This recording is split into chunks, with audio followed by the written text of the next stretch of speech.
Hello. Um,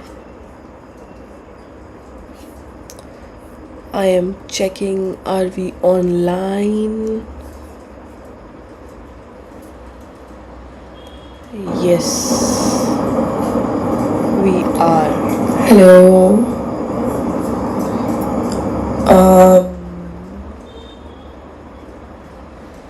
Okay, cool. So I can monitor, if we are online or not on the next channel, and I'll just clean my. I don't know why I did not clean it. Okay, and one more thing. Okay, cool. So I think we are ready to begin. Great. So, thank you so much for joining. So what I'm doing is I am monitoring. I did not clean it. Okay. Okay. I am monitoring the chat and the what do you say? Um, Chat and the clarity of voice and everything on my laptop. So, okay, let us begin. So, hi guys, welcome or welcome back to my channel. It's been some while since I posted some videos on this channel, and I think it's about time that I start posting again, because earlier when I used to, you guys used to love my videos. Now let us get started without wasting any time. This video is specifically made for people who are just getting into the industry or who are 1 or 2 years into the industry. This is basically cybersecurity for beginners, and if you're thinking of changing any job, or if you're thinking of changing a role to cybersecurity, you're already in the industry, you don't like your role, you want to change your role as well, I think this video will give an idea of if you should if this is your cup of tea or not.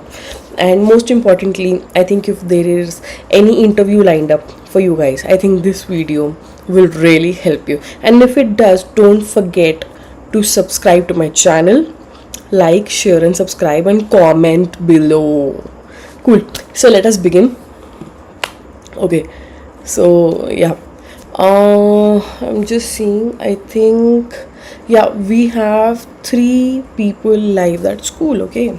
Okay, so let us understand, what is cybersecurity for beginners. What do I mean by that? So, if you're entering this field and if you're a cybersecurity enthusiast or a person who really wants to come into this field, then I would say that, this is the starting guide for you. So, I'm starting from the basics, how to start, and then we'll go on to, what is basically cybersecurity and all the questions that will be covered in the cybersecurity interview. So if you don't want to listen to the initial one, you can, and if you're watching this later, you can quickly skip it to the later part, later. And if you're watching live with me, feel free to comment and ask me any doubt that you might have. To give you a brief introduction about myself, I am Tanya Khanna, and I have been working in this field for past almost 8 to 10 years, say give or take. And then presently I am the India lead for a program in my organization, and my organization is headquartered in the United States. If you want to know more about me, you can easily go to the LinkedIn and send me a connection request and give me some introduction about yourself, so that I know who am I connecting with. And in case you have any doubts or anything, please feel free to reach out to me. I would be more than happy to answer all your questions. Okay, so let us not waste any time and get started with, if you're a beginner, what you should do. I think if you're a beginner, then one second. Yes. Okay, so if you're a beginner, so I am monitoring if there is any chat or anything. So if you're a beginner, then you should start by grasping the fundamental concepts of cybersecurity, including the terms like hacking, malware, encryption, authentication, risk management, incident response, forensic analysis, what is what do you say, segregation of duties, what is encryption.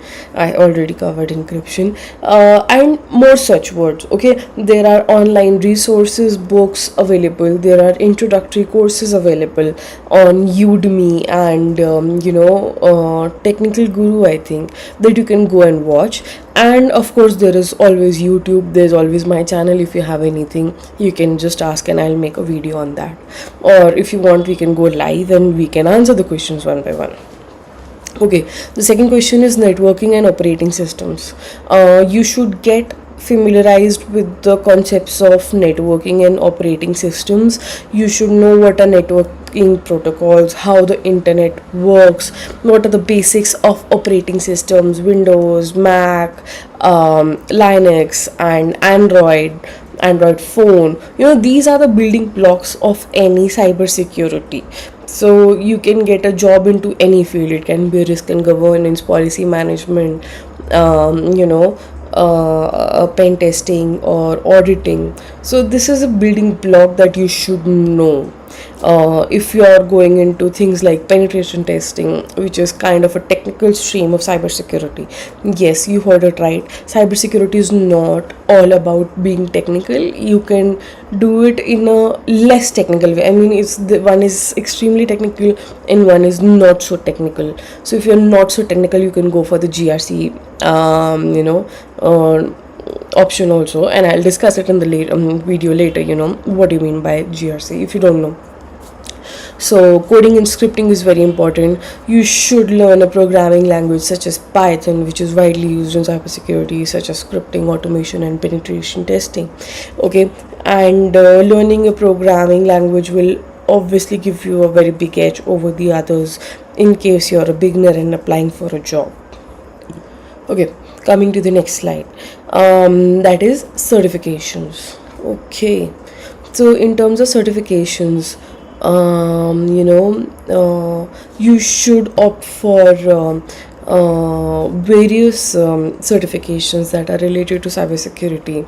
Now I have mentioned a few such as CCNA, CompTIA, CISSP, which is quite an advanced certification, then CEH.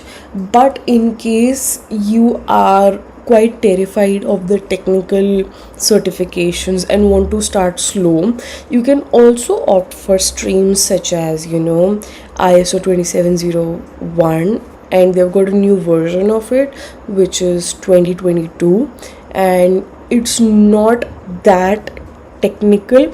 I mean, to implement it, you don't really need to have a technical knowledge about it. Secondly, you can that's a training if you want to become a certified auditor, lead auditor. Secondly, if you are a beginner and you want to go for a data privacy field, which is a much newer option to pursue your course in this field, you can go for a DPO, that is data privacy officer training as well. You can take a GDPR certification from one of the institutes. It's very easily available. And if you want to become a certified hacker, you can go for CISA or something like that. Certified auditor, then you go for CISA or something. And if you want to become a certified hacker, then of course it's CEH and stuff like that. Okay. Now you also have to understand what are the fundamentals of networking. Now why do I say that is, if you understand how network functions, including IP addressing, subnets, routers, firewalls, protocols like TCP, IP, it will become very easy for you to implement or see. If you're an auditor, it will become very easy for you to understand where you're going wrong. It'll give you an edge, of course, but it can come with time also. System administration is basically getting knowledge of basic administration tasks such as user management, file permissions. System hardening is a very important step that every firm needs, because it's a quarterly task that happens. Ideally it should happen in an this thing. So system hardening, you can start with that also. It's a very good option to start, and you'll get to understand quite basic the grassroots implementation things of how the overall system works. Now you should be aware of some cybersecurity tools also, such as Nmap, Metasploit, Wireshark, which are a must that organizations usually have. So these are very basic tools that you should have. Now, coming to ethical hacking and penetration testing, I think learning about ethical hacking techniques and penetration testing methods basically is quite a technical task. If you want to understand that, then there are various YouTube tutorials on penetration testing and how to identify vulnerabilities. It is required by every organization generally to have penetration testing done of their systems. It basically means that there is a system and you need to penetrate into that and breach their security, but ethically. It's like the organization is paying you to hack their systems and tell them what are their vulnerabilities. So that is what penetration testing is. Okay, so I think up till now I should be very clear. And okay, now coming to, as we spoke, the non-technical part of it is technical, of course it is technical, but you don't need so much coding to do or be a part of GRC. Now, what is GRC? GRC basically stands for governance, risk and compliance. That is GRC. Now it's a framework that organizations use to manage and align their activities that is related to governance, risk management and compliance with the relevant regulations and standards. Okay, now what do we mean by regulation and standards? I'll come to that a little later. But the GRC framework basically helps organizations to ensure that their operations are conducted in a way that is ethical, secure and compliant with the industry's laws. Okay, the laws play a big role in this. Now here's a breakdown of each component of GRC. Governance: this refers to overall management and decision making structure of an organization. It includes defining roles and or responsibilities, setting strategic goals and establishing policies and procedures to guide the organization's activities. Now, governance basically ensures that the organization's actions are aligned with its mission and values. Okay, now coming to the next part, what is R? R stands for risk management. Risk management basically involves identifying, assessing and mitigating potential risks that could impact an organization's operations, reputations or goals. This includes actually identifying vulnerabilities, threats, and evaluating their potential impact, and implementing measures to reduce or manage those risks. Now, compliance, that is the third part of GRC. Compliance basically refers to adhering to relevant laws, regulations, standards, best practice that govern an organization's operations. In the sense, if our organization is based in India, then we are not so much governed by GDPR. But if there is a person who is present from EU, then collecting their data and using their data can cause a considerable fine to an Indian firm under GDPR. Similarly, if a company is based in EU and they are offering their services to for example USA, then they need to be a part of US Privacy Shield, which is that both will guard their data. And similarly, if you're a company of Germany, you need some firms will be applied the C5 standards, and if you're a company in Saudi, then there are regulations that are bound by SAMA, and they have a list of regulations. And similarly, other countries have their region specific industry standards and best practices that everybody needs to adhere to. Okay, I hope that was clear, and if you need any other further clarification, please feel free to mention in the chat. I am monitoring the chat here and I can answer the relevant questions. Coming to what is GRC, so this is just summarizing what we have done. GRC framework is particularly important in cybersecurity and information technology. Why? Because it helps the organizations to ensure that their digital operations are secure, their data is protected, and their activities aligned with the data privacy regulations. Okay, GRC helps organizations take a holistic approach while managing their risk and also meeting legal and regulatory requirements. So if they are not following something and they have some gaps, then they can follow some mitigation practices to bridge those gaps, of course. Now, when it comes to software tools and platforms that facilitate GRC process, they are often referred to as GRC solutions, and they help the organizations to streamline their governance, risk management, and compliance by providing for risk assessment, policy management, compliance tracking, reporting. For example, Nmap gives a list of vulnerabilities. Then there's this tool which is quite popular these days, that is called Prisma. And then there is OneTrust that helps in data privacy management for the organizations. Healthcare organizations prefer that, and stuff like that. So in summary, to summarize, GRC is a comprehensive framework that is used by the organizations to manage their governance, risk, and compliance in aspects of supporting their operational effectiveness, their security, and most importantly their legal responsibilities. Okay, now coming to the next slide. Actually, I hope my voice is audible.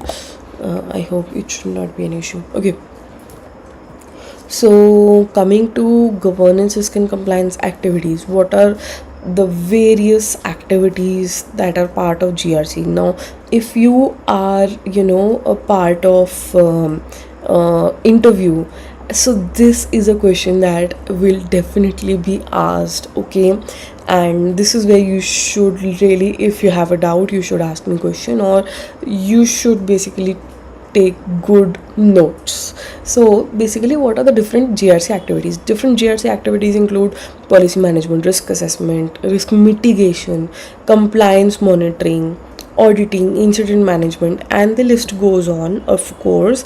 But let us go slide by slide. Okay, so the different GRC activities include policy management. Now, what is policy management?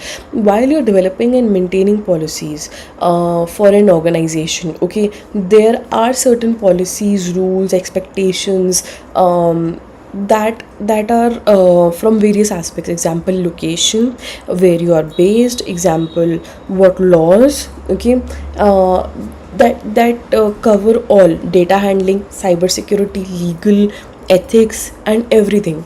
So policy management is basically a comprehensive approach that a management should take to develop and maintain their policy according to their region, according to their governing government and stuff like that. Okay, risk assessment. Now, what is risk assessment? Risk assessment is basically identifying and evaluating potential risk that could impact the organization's objectives. Now, this involves the assessing of likelihood and potential impact of risk to prioritize the mitigation efforts. in simple words, risk assessment is basically assessing your environment, seeing what are the gaps, if there are certain rules that are there that will be governing your organization, then there will be certain gaps also, because your organization cannot be fully up to the mark. So assessing those gaps, prioritizing which gaps will be more harmful if not fulfilled, and putting the mitigating measures in place is basically a risk assessment strategy. Now, what is risk mitigation? Okay, now implementing measures to reduce or control identified risk. This can include deploying security controls, disaster recovery plans, business continuity strategies, and other things as well. Now, compliance monitoring. What is compliance monitoring? Compliance monitoring is nothing but is basically regularly tracking and assessing, which laws are relevant to your organization, and if your organization is supposedly based in USA, in India, in what do you say, UK, in Canada, then what are the laws region specific that are compliant to you, and then automatically adhering to them. Now, second last of this page is auditing.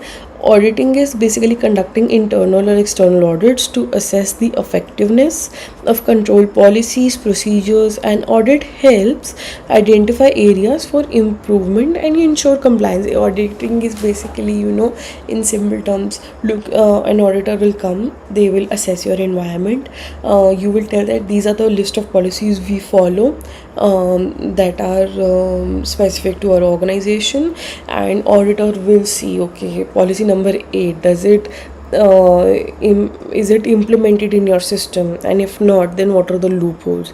Because if a company is public company, or it has shares or it has data, then it is responsible to talk to the responsible for the data or the services and its infrastructure towards its shareholders. So an auditor will make sure that everything is in place, and if not, then they will give its all their observations, and accordingly a company has to proceed.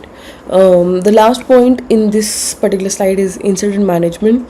Now, when I talk about incident management, I basically talk that responding to and managing security incidents, data breaches, and other unexpected activities that may affect the organization's operations and reputation. I think this is very self-explanatory. In case you need me to explain further, please let me know in the comments below. Now, coming to the next slide, what are different GRC activities? Of course, this is a continuation to our last slide. Okay, so business continuity and disaster recovery, as we talked about earlier, that it is one of the compliance monitoring activity. So developing plans and strategies to ensure that organization has the ability to continue its operations in case of an unexpected event such as natural disaster or a cyber attack or a ransomware attack. Or example, COVID happened, then business continuity policies were kicked in. For example, if a company had a password change policy of 30 days, they changed it to 90 days. That is a business continuity policy. Okay, it can be as simple as that. Now, coming to reporting and documentation. Now, maintaining records of GRC activities, risk assessment, compliance efforts, audit results for transparency and accountability is a must, and there are laws in place that you need to have this reporting and documentation in place as a responsibility to your shareholders. Continuous improvement is basically regularly improving and refining GRC practices, because the systems evolve. If there are some patches there are some vulnerabilities in the previous system, they need to be patched. If there are some new employees, they need to be aware of what are the policies and various stuff like that. If there are new policies or governing laws that are brought out by the government, for example, in India, a data privacy bill has been passed very recently. Now they'll have an implementation date and time. So regularly reviewing and refining GRC processes, policies and strategies based on changes in the regulatory landscape, emerging risk and organizational growth. Organizational growth means hiring new employees, adding in additional infrastructure, buying a new data center. Emerging risk is that somebody found a vulnerability. Regulatory landscape is, for example, some data privacy laws kicked in. So this is continuous improvement. Vendor and third party risk management is the most important part where the problems happen. Assessing and managing risk associated with third party vendors, suppliers and partners to ensure they adhere to the organization's security and compliance requirements. There is basically a big huge checklist that if you have a third party vendor, how will you manage their environment, how will you make sure they are compliant with the SLAs, and to ensure that they are adhering to your organization's security and compliance requirement is very important. Data privacy management, ensuring that organization collects, processes and stores personal and sensitive data in compliance with relevant data protection regulation, example CCPA for California, GDPR. Training and awareness is educating new employees and stakeholders about the new security practices, compliance requirements, basically to foster a culture of security awareness. Legal and regulatory compliance, as we have already discussed. Regulatory and legal requirements are specific to industry, location and activities. If you are medical field company, then I think HIPAA will comply to you. If you are credit card company, then PCI DSS standards will apply to you. If you are a telephone company, then GDPR standards will comply to you and stuff like that. I think internal controls, implementing controls to safeguard assets of the firm, ensure accurate financial reporting is done, and prevention of fraud within the organization itself is very important. Okay, I think this was the list of what are the different GRC activities. Coming to what is risk assessment. Now, if you have any questions up till now, please feel free to ask me. I'll just take a minute and I'll see if any chat is there. Okay. Okay, cool. So yeah,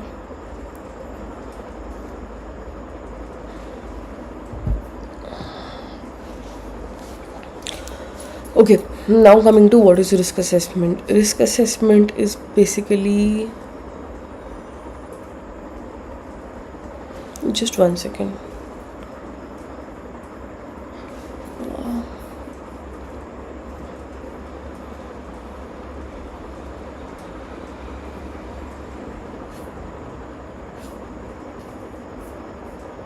Yes, we are good to go. Okay, what is risk assessment? Risk assessment is basically a systematic process used to identify, evaluate and prioritize potential risk that could impact an organization. There are key steps involved in risk assessment: risk identification, analysis, evaluation, prioritization, mitigation strategy, communication, continuous monitoring and review, and documentation. Risk assessment is basically a very critical component to manage risk effectively. It helps organization to make informed decisions about allocating resources and to address the most significant risk the organization might have.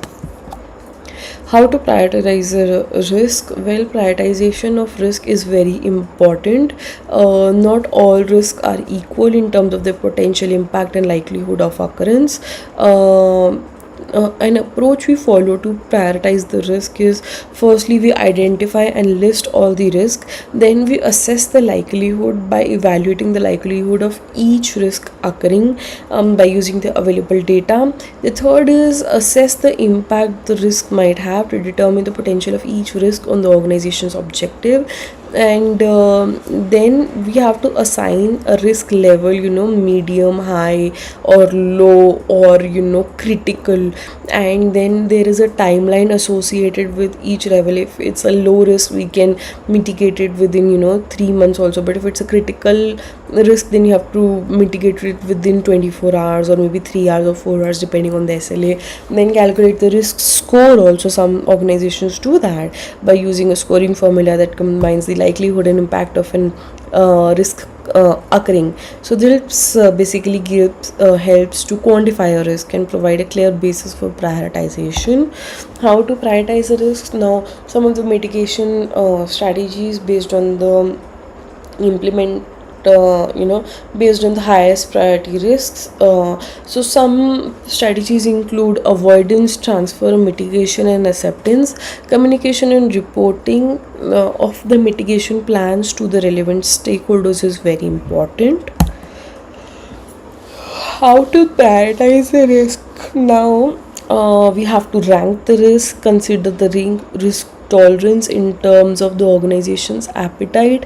Some risk might be more acceptable, and alignment with objectives. Consider how closely each risk aligns with the organization's objectives. Resource availability in terms of financial, human, and technological, and the capacity to address the various risks is considered. Okay, now we have what is incident management. I think we will take this tomorrow, and we will end our talk today here at how to prioritize risk. And in case you have any questions, please feel free to ask me, and I will be more than happy to answer all your questions. And tomorrow we'll start with the incident management. So I hope this video was valuable to you, and if you like this video, please don't forget to like, share, and subscribe, and write a comment or give us a thumbs up, and give me your views. Thank you so much for watching. Bye bye.